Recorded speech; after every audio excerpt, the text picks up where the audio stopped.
नमस्कार। मैं अखिलेश सर आप सभी लोगों का स्वागत करता हूँ। आज मैं हिंदी से कक्षा 11 की हिंदी संस्कृत दिग्दर्शिका के विश्व वंदा कवियः नामक पाठ को लेकर के उपस्थित हुआ हूँ। इसके पहले हम लोगों ने वाल्मीकि के बारे में पढ़ा था। आगे आज हम लोग बात करने वाले हैं कवि व्यास के बारे में, कवि कालिदास के बारे में। तो आइए बिना समय गंवाए हम इस बात पर चर्चा करते हैं। देखते हैं कि श्रवण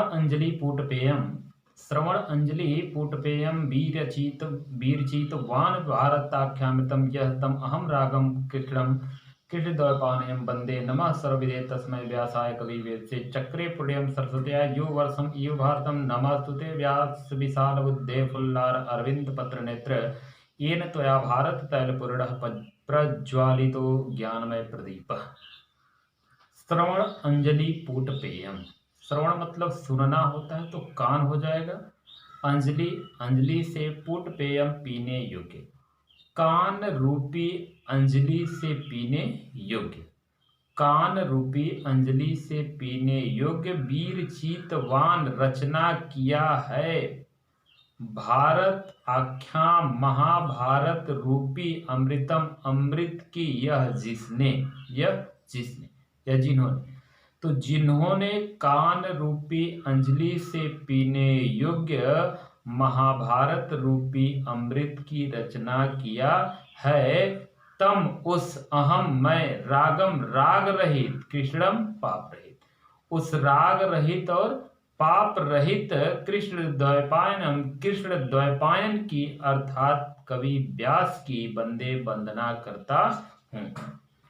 कान, जिन्होंने कान रूपी अंजलि से पीने योग्य महाभारत रूपी अमृत की रचना किया है, उस राग रहित और पाप रहित कृष्ण द्वैपायन की मैं वंदना करता हूँ।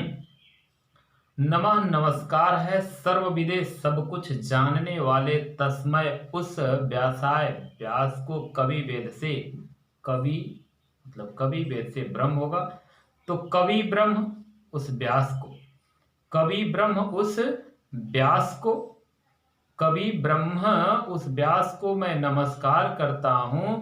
सर्वविदे सब कुछ जानने वाले, सब कुछ जानने वाले उस कवि ब्रह्म व्यास जी को मैं नमस्कार करता हूं। चक्रे मतलब बाणी से, पुण्य मतलब पवित्र या पुण्यशाली बाणी से, पुण्यशाली बाणी से सरस्वत्या मतलब सरस्वती नदी, सरस्वती नदी यो जिन्होंने वर्षम इव महाद्वीप के समान, वर्षम इव का अर्थ होता है महाद्वीप के समान, भारतम भारत,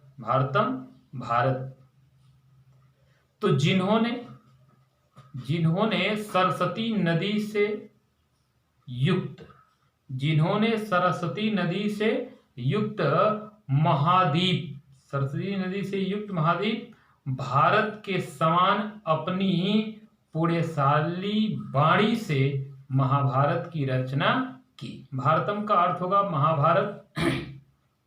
पुनः देख लीजिए कि नमः नमस्कार है सर्वविदे सब कुछ जानने वाले तस्मै उस व्यासाय, व्यास को कवि वेद से कवि ब्रह्म, सब कुछ जानने वाले उस कवि ब्रह्म व्यास जी को मैं नमस्कार करता हूँ। जिन्होंने सरस्वती नदी से युक्त, जिन्होंने सरस्वती नदी से युक्त वर्षम इव महाद्वीप के समान भारतम महाभारत की चक्रे पुण्यम अपनी पुण्यशाली वाणी से रचना की, उस कवि ब्रह्म को मैं नमस्कार करता हूँ। नमस्तुते नमस्कार है उन्हें व्यास विशाल बुद्धे, व्यास मतलब व्यास, विशाल बुद्धे विशाल बुद्धि वाले, उस विशाल बुद्धि वाले व्यास को मैं नमस्कार करता हूँ। फुल्लार मतलब खिले हुए, अरविंद मतलब कमल, अपत्र नेत्र खिले हुए कमल की पंखुड़ियों के समान नेत्र वाले, पत्र नेत्र, नेत्र का अर्थ जान रहे हैं आंख होता है, फुल्लार खिले हुए, अरविंद मतलब कमल, तो खिले हुए कमलवत नेत्रों वाले उस विशाल बुद्धि वाले कवि ब्रह्म को या व्यास जी को मैं नमस्कार करता हूं। एन जिन्होंने त्वया, जिन्होंने त्वया भारत तैल पूर्ण महाभारत रूपी तेल से परिपूर्ण, भारत तैल पूर्ण महाभारत रूपी तेल से परिपूर्ण प्रज्वलितो जलाया ज्ञानमय प्रदीप, ज्ञानमय दीपक को, ज्ञानमय प्रदीप ज्ञानमय दीपक को। हे विशाल बुद्धि वाले, खिले हुए कमल की पंखुड़ियों के समान नेत्र वाले व्यास जी, मैं आपको नमस्कार करता हूँ, क्योंकि आपने ही महाभारत रूपी तेल से परिपूर्ण ज्ञान के दीपक को प्रज्वलित किया है या जलाया है। आगे हम लोग देखते हैं कालिदास की पुराण कविनाम गणना प्रसंगे कनिष्ठिका अधिष्ठित कालिदास अद्यापि तत्तुल्य कवरभारे अनामिका सार्थवती बभूव कालिदास गिराम सारम कालिदास सरस्वती चतुर्मुखो अथवा ब्रह्मा विदुर न अन्य तो मादृशा निर्गतासु न वा कस्य कालिदासस्य सुक्ति सुप्रीति मधुर सांद्रासु मंजरिस्य इव जायते। पुराण मतलब प्राचीन काल में, कविनाम कवियों की गणना प्रसंगे गिनती के प्रसंग में, प्राचीन काल में कवियों की गणना के प्रसंग में कनिष्ठिका पर या कानी अंगुली पर अधिष्ठित स्थापित होना, कनिष्ठिका पर अधिष्ठित होने के कारण कालिदास मतलब कालिदास कि प्राचीन काल में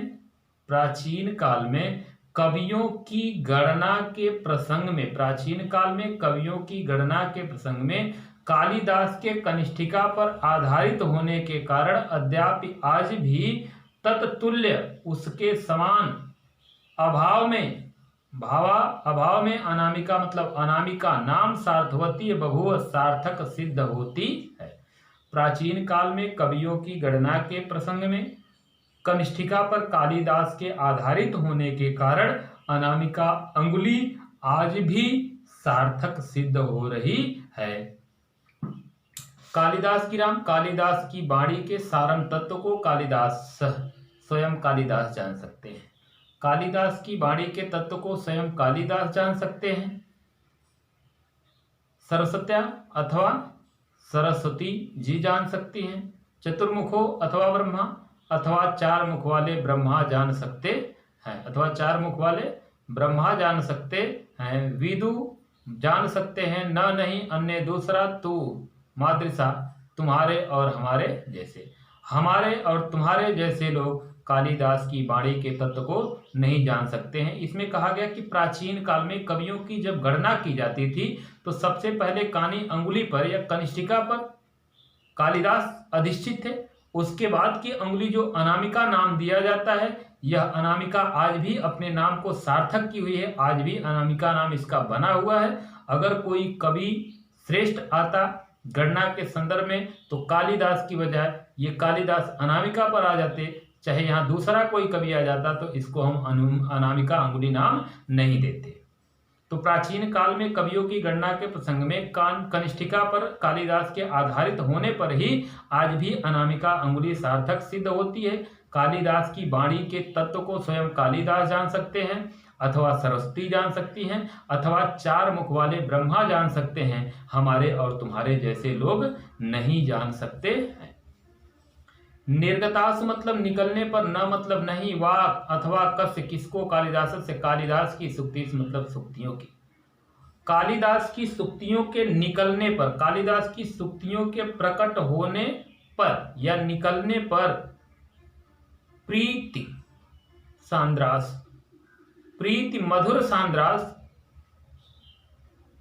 प्रीति मतलब आनंद या प्रेम, मधुर सांद्रास मधुर और सघन। तो कालिदास की सुक्तियों के निकलने पर किसे मधुर और सघन आनंद की, मधुर और सघन आनंद की मंजरिस इव आम्र मंजरियों के समान जायते, आम्र मंजरियों के समान आनंद की अनुभूति नहीं होती है। अर्थात कह सकते हैं कि सभी लोगों को आम्र मंजरी की भांति आनंद की अनुभूति होती है क्या? नीचे से अर्थ बनाएंगे।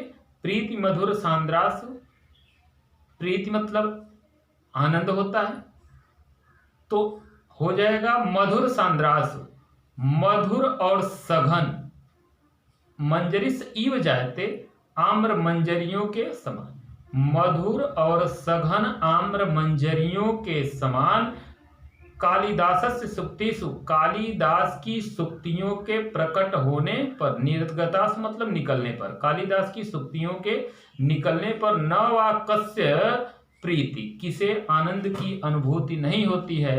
अर्थात कालिदास की जब सुक्तियां प्रकट होती हैं तो उससे सभी लोगों को आनंद की अनुभूति होती है, सभी लोग प्रसन्नचित होते हैं। धन्यवाद मित्रों। अगर वीडियो अच्छी लगी हो, लाइक शेयर कमेंट। ओके।